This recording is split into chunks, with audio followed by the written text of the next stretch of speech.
So to get started with Vibe content management in DatoCMS, the first thing we're going to do is connect Claude to the DatoCMS MCP. Now, if you're working with ChatGPT or another LLM, there's ways to do this as well. I prefer using Claude, so I'm going to go ahead and connect Claude to DatoCMS. Now, this is going to be the most technical thing you'll do. If you're on the content team, you really don't need to worry about the configuration and things like this because the MCP speaks with our docs and has complete context as soon as you log in and authenticate your DatoCMS account with Claude. So to install or to configure the MCP, what we're going to do is go into settings. And if you're working with Claude, you'll see something called connectors. Now, connectors is just applications and other APIs that your Claude account can connect to give it more context and to let it do a few things on your behalf. So what we're going to do is go ahead and add a custom connector. We'll just call this DatoCMS, and we'll have the URL, which is mcp.datocms.com.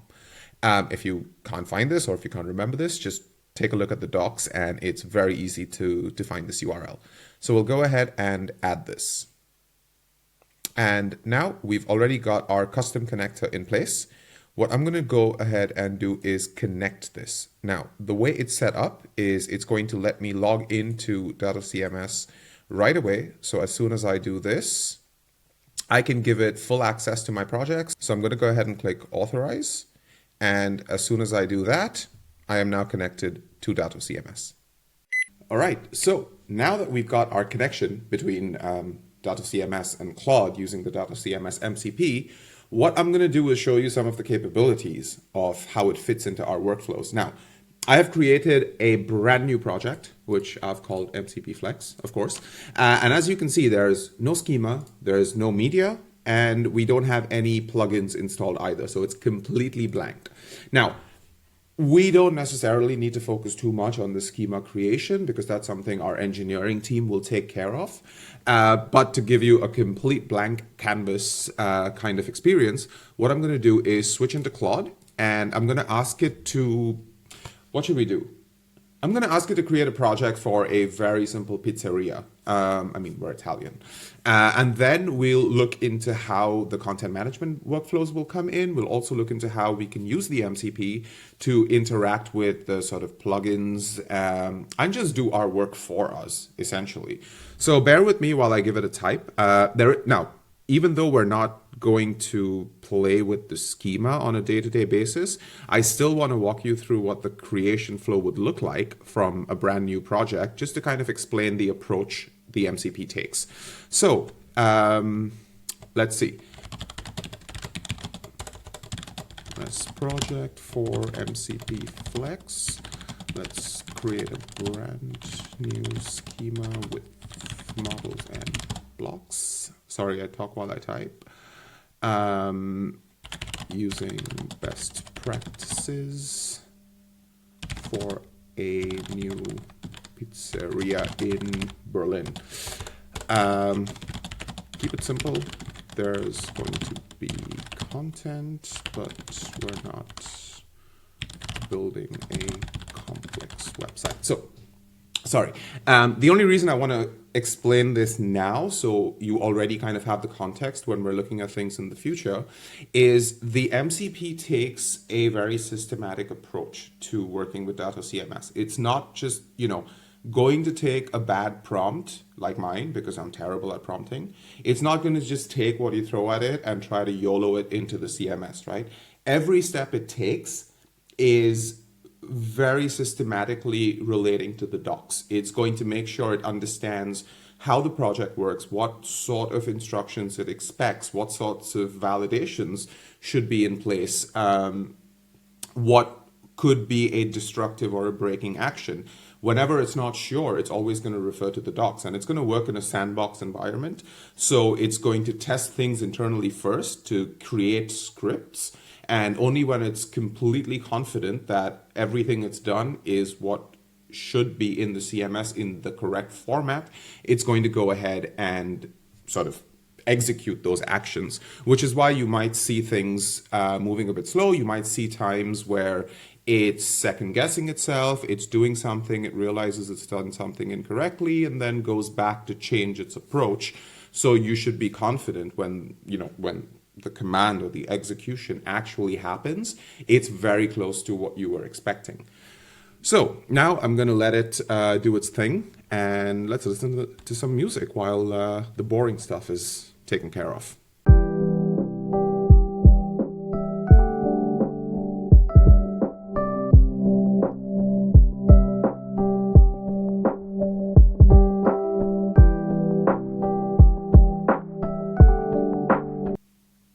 Dope. So while I was snacking, Claude's gone ahead and created the schema for us, right? So it's assuming that for a simple pizzeria website, it's obviously going to need things related to the menu, the pizzas themselves, as well as what the location is. Since it's a simple pizzeria, it's just the one. And a bit about the site info itself, like the restaurant name, the tagline, and all of this. So let's zip into DatoCMS and see what it's done. So all by itself, without me kind of, giving it any additional information, it's gone ahead, it's created a pizza model, which would have images, categories, whether it's vegetarian or vegan or not, as well as some of the information you'd want from a pizza.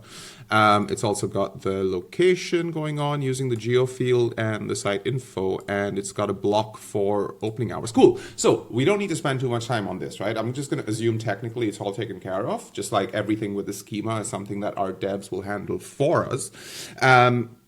So let's jump into using the MCP for actual content. Now, just as a reminder, the schema is created, so we technically do have blank collections for pizza, the location, and site info, and so on. We have no images, and we have no plugins.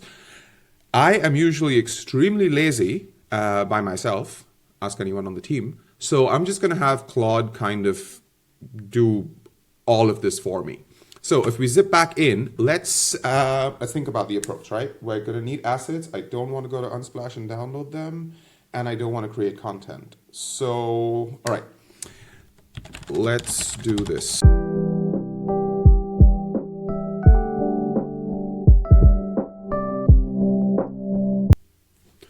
right, cool. So what I basically asked it to do is a rather complex command, right? We have no content. So what I've asked the MCP to do first is create all the content for the pizzeria. We're talking restaurant details and information. We're talking about the opening hours. Everything that was created in the schema, it's up to Claude to kind of, figure it out. I've also said that I'm too lazy to actually add images. So I've given it yet another complex command where I'm saying, we have an Unsplash asset source plugin in the DatoCMS marketplace. So first install that. I'm not going to do it for the MCP. Install the plugin, find the best and most relevant images, and use them when creating our menu. So it's going to take care of all of this. In a few simple scripts, it's going to realize, what the approach is and find the best possible way. And when we come back, we should see all of this created. So what I'm going to do is put you back in music.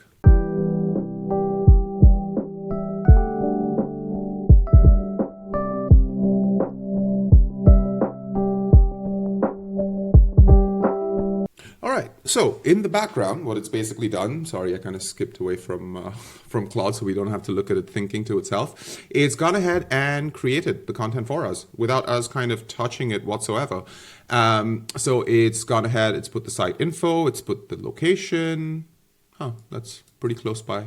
It's gone ahead and created 5 pizzas for us, and I'm assuming it's already taken care of all the fields that it created in the schema, right? So let's take a look at the Diavola. Yep, it's got the description, it's got the price, it's got an image, it's got the allergens and everything that was defined in the schema. And looking at the media, it's also gone ahead and downloaded images from Unsplash, which I guess match the names. I'm not going to verify that.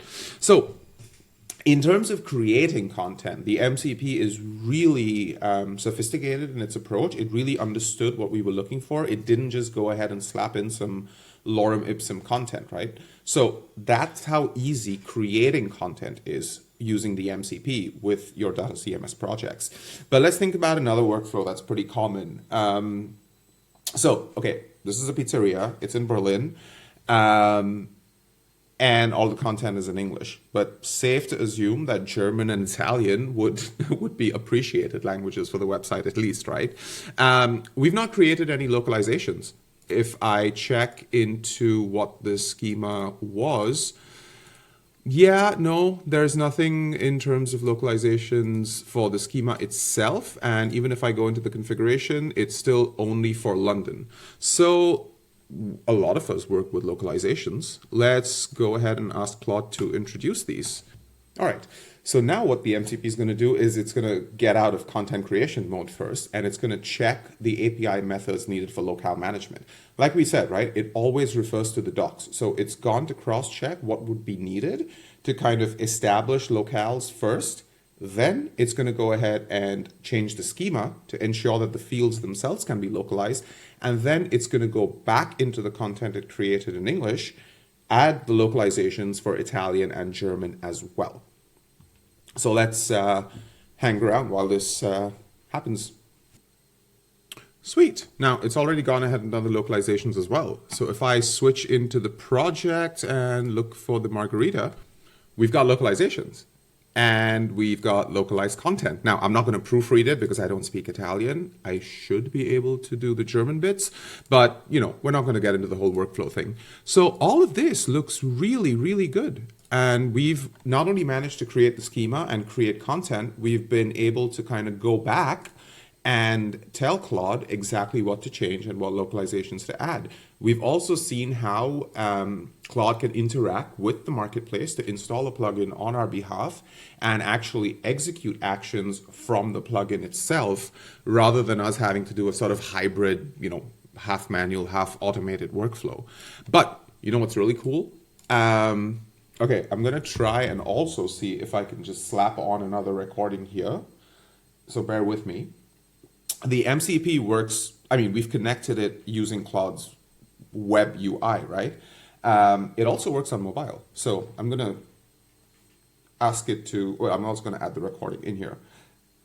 In my MCP Flex project on DatoCMS, unpublish, where's that typing here? Unpublish all the pizzas that are currently published.